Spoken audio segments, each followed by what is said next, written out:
व्यापारियों के प्रतिष्ठान जलाए जाते थे, लूटे जाते थे, और अगर व्यापारी न्याय की गुहार करता था तो उस पर झूठे मुकदमे भी दर्ज होते थे। ये वास्तविक चेहरा था समाजवादी पार्टी का, बहुजन समाजवादी पार्टी का और कांग्रेस का, क्योंकि इन्होंने वोट बैंक की राजनीति की। इनके लिए व्यक्ति ही सब कुछ था।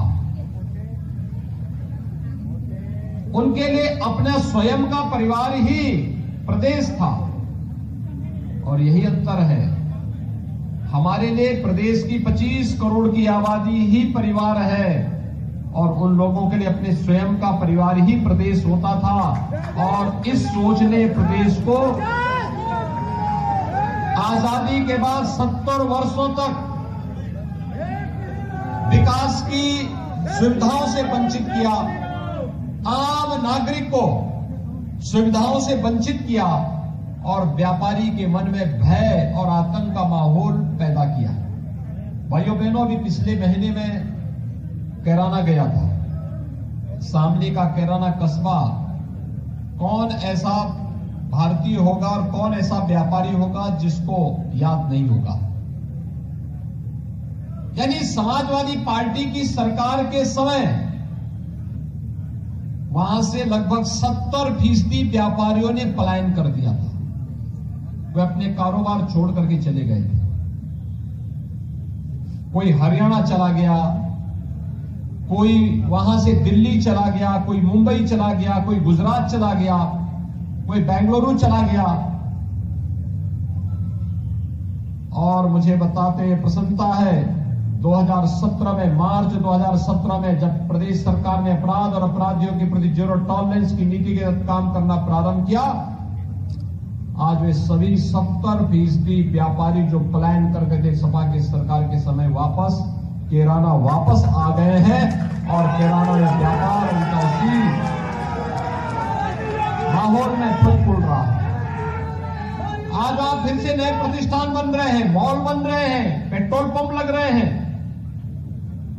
मैं एक व्यापारी के घर में गया था जिस व्यापारी ने पलायन कर लिया था, और उस परिवार से मिलने के लिए मैं गया। वहां एक छोटी सी बच्ची मुझे मिली। मैंने उससे पूछा, मैंने कहा कहां स्कूल पढ़ती हो? उसने कहा यही कस्बे में। मैंने कहा स्कूल में जाने में डर नहीं लगता? कहा नहीं, अब डर नहीं लगता है। 4 साल 5 साल पहले बहुत भय लगता था, लेकिन अब भय नहीं लगता है। अब तो जो हम लोग जाते हैं, सड़कें सुरक्षित रहती हैं, पुलिस अलर्ट रहती है, और अगर कभी किसी बेटी पर किसी अपराधी के द्वारा हाथ डालने का प्रयास होता है तो उसका जवाब पुलिस की गोली अपने आप देती थी। है हमारी गोली की आवश्यकता नहीं होती। भाइयों बहनों,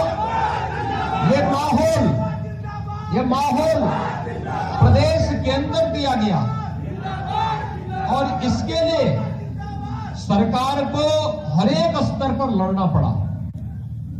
आप याद करिए, ये लखनऊ में 2010 से लेकर 2016 के बीच श्रवण साहू जो प्रतिष्ठित व्यापारी थे लखनऊ के, उनके पुत्र की निर्मम हत्या होती है। निर्मम हत्या वही दुर्दांत माफिया करता है जो डीजीपी के आवास के 500 मीटर की दूरी पर अपनी हवेली खड़ा कर देता है। आप आश्चर्य करेंगे, डीजीपी के आवास के 500 मीटर की दूरी पर उनकी बड़ी बड़ी हवेलियां खड़ी हो गई माफिया की। मैं एक बार वहां गया था, मैंने पूछा भाई ये भवन किसका बना हुआ है, क्योंकि वहां से सॉफ्ट टारगेट था डीजीपी का आवास। कहा साहब फलाने माफिया का है। तो मैंने कहा जमीन क्या उसने ली है? सब लोग मौन थे। मैंने कहा इस जमीन के कागज निकालो। देखा गया एनिमी प्रॉपर्टी है, शत्रु संपत्ति है। तो हमने कहा अवैध निर्माण जिसने परमिशन दी उसके खिलाफ कार्रवाई करो, और जिसने बनाया है उसके ऊपर बुलडोजर चला दो। भाइयों बहनों, आज जब उन दुर्दांत माफियाओं के ऊपर बुलडोजर चलता है तो सबसे ज्यादा परेशानी होती है समाजवादी पार्टी को, सबसे ज्यादा परेशानी होती है, क्योंकि वह इन सभी दुर्दांत माफियाओं का सरपरस्त समाजवादी पार्टी ही थी। और इसीलिए वो हमेशा कहते हैं कि साहब इस सरकार तो बुलडोजर की सरकार है, क्योंकि माफियाओं पे बुलडोजर चल रहे हैं। हम जनता के लिए बुलडोजर का उपयोग करते हैं सड़क बनाने के लिए, लेकिन सार्वजनिक संपत्तियों पर कब्जा करके, व्यापारियों की संपत्तियों पर कब्जा करके, गरीबों की, किसानों की, निर्दोष लोगों की संपत्ति पर कब्जा करके किसी माफिया ने अगर संपत्ति अर्जित की है तो सरकार का बुलडोजर चल करके वापस उन गरीबों को, उन व्यापारियों को उनकी संपत्ति पर कब्जा दिलाने का काम करेगा ही। और मुझे प्रसन्नता है हमारी सरकार ने विगत 5.25 वर्ष के दौरान सफलतापूर्वक इस अभियान को आगे बढ़ाया है, सफलतापूर्वक आगे बढ़ाया है। क्योंकि मेरा मानना है हमारा व्यापारी अगर खुशहाल होगा, हमारा नागरिक अगर सुरक्षित होगा तो प्रदेश की प्रति व्यक्ति आय बढ़ेगी।